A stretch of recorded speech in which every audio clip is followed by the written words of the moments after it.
Hi everyone, welcome back to Yoga and Coffee. My name is Carrie Williamson. I am a physical therapist and yoga instructor, and I'm so excited to be teaching you all about the foot in this series. This is the fourth video on my series on the foot. So far we have gone over what basic foot alignment is and what you should be looking out for in your foot. I've gone over some postural strengthening exercises. I've shown you how to modify stretches during your yoga class, and now I'm going to show you some ways to do manual therapy on yourself. So doing manual therapy on yourself can be a little bit scary if you aren't a trained practitioner, but trust me, you can do it. So we're going to use some balls to help you feel more secure in what you're doing. It takes a little bit of the guesswork away in terms of how much pressure to apply and that type of thing. It can really help you just feel more secure in what you're doing. For the foot, you want really small balls. I will attach links to the balls that I am using in this video. They are from the OPTP website. It's a website for physical therapists and occupational therapists, and they have a lot of different tools that you can use. The green ball is pretty firm, so it's good for really quick manual techniques if you just want to rub something out. These blue balls that I have, if you can tell, when I squish it, it moves quite a bit. It's pretty soft. So this is better for a mild fascia release approach where you're going to hold the ball in one spot for 3 to 5 minutes. Let's get started on learning how to do this. I prefer the mild fascia release approach, so let's start with the blue ball. I'm just going to place the ball preferably right where the heel ends and the arch begins. There's usually a lot of tenderness in that area. And I'm going to do it with both feet. And to start out with, I'm going to roll around, maybe find an area that feels a little bit tender, and use that spot and commit to that spot for 3 to 5 minutes. You're welcome to do this sitting, standing, or even in Malasana. It's up to you. The Malasana will also give you a little bit of stretch in your soleus muscle, which is a muscle that goes up your leg and attaches at the ankle. And that muscle is usually also connected in with the foot muscle. It connects in with the fascia in the foot. So stretching it out while doing this can be really awesome. If you're a little bit nervous, if you can't get into Malasana, or if you're just a little bit hesitant to go into something so deep, you can go ahead and sit down. This will be the easiest way to do it. It will make the release the least intense and the most tolerable if your feet are really sensitive. If you do it standing, there will be more pressure on the foot, but you will lose that stretch through the soleus muscle. So it's up to you if you would prefer to do that. I'm going to go ahead and go in Malasana for a little bit. And the soleus stretch is feeling pretty good to me. And you can do whatever you want with your hands. You can set them down beside you. You can do arm prayer pose if you want to do some stretches, some binds. Feel free to do those as well. Or if you want to do a more untraditional arm position, you can do that too. Go ahead and take a look down at your toes. If you want to wiggle them, spread them out a little bit with your fingers, you can do that so that they're in really good alignment. And you can just give them a little bit of a shake, putting your fingers in between. And just hang out here for a few breaths.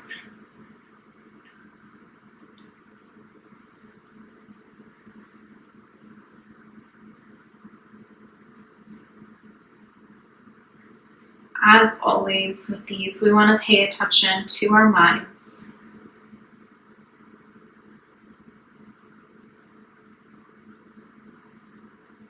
we feeling really uncomfortable, wanting it to end? Are we thinking about dinner or what we're going to do after this video?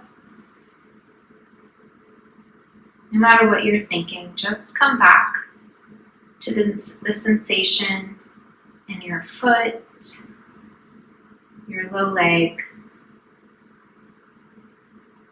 really anywhere in the body.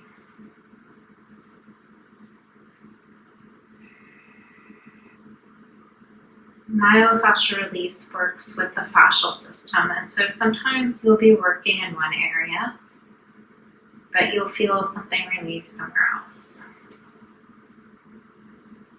So if you feel that, just be open to it.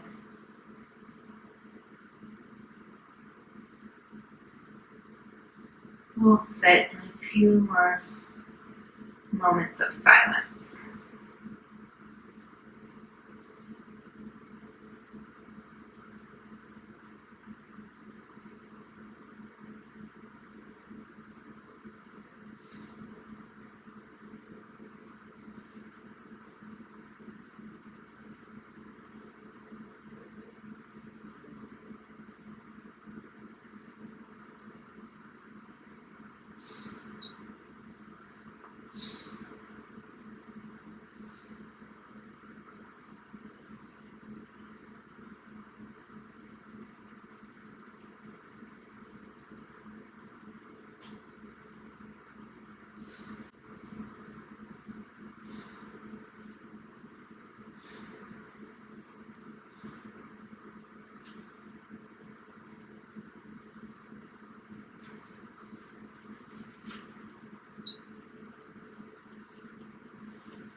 And when you're ready, you can slowly come back, if you're in Malasana, into a seated position.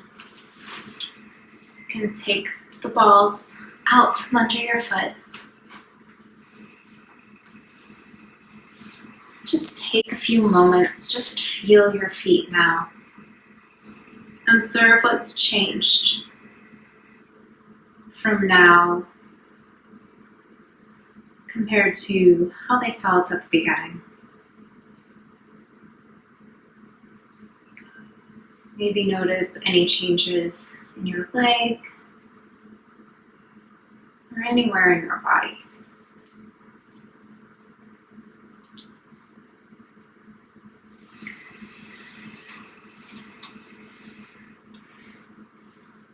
As I said earlier, I tend to prefer myofascial release and more long, gentle holds compared to aggressive massage techniques. But sometimes, especially in the area like the foot, you might need to do a little bit of work that's a little bit more aggressive. So let's move on to the green ball. There are ligaments along your foot that start at the base of the heel, and they run along each toe. So we're going to use the lines of these ligaments in order to do some work on our fascial system. Put the ball right where the heel ends and the arch starts, but a little bit over towards the pinky side. And then run it up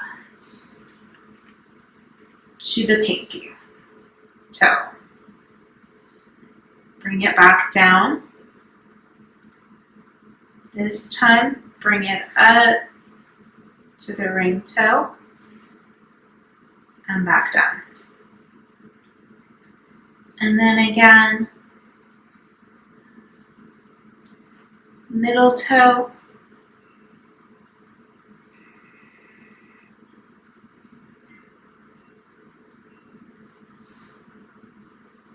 second toe,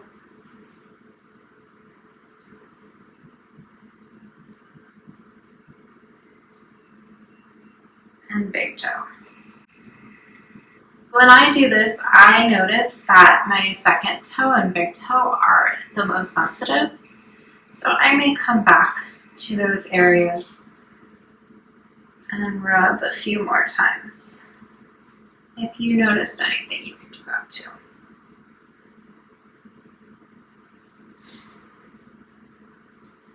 And now this time, start where the heel ends and the arch begins, but this time go closer to your big toe.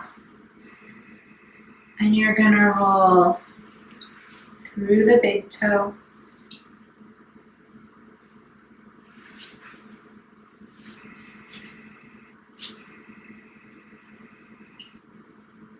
second toe, third toe,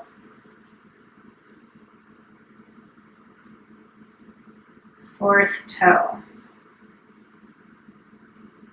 and fifth toe. And this time we'll do it on the opposite foot. So start where the heel begins, where the heel ends and the arch begins, closer to the pinky toe.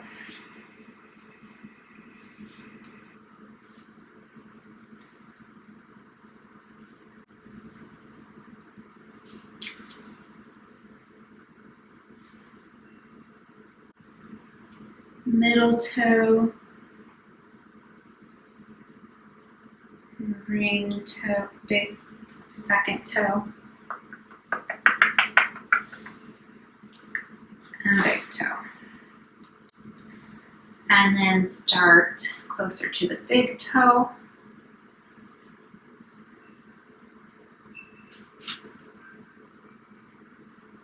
And run through this way. If you do this in sitting, it's less intense than if you do it standing. You can play around with different positions. See which one feels best for you. I recommend focusing more on doing these softer balls and only coming to the green, harder, firmer balls every now and then when you're feeling like you just really need to work out some tightness. These are great activities for people who are developing maybe some plantar fasciitis or concerned that they might be developing plantar fasciitis. It's good for both people with pronated and supinated feet. But if you're in any serious pain, I would recommend talking to your physical therapist to make sure that this is the right approach for you.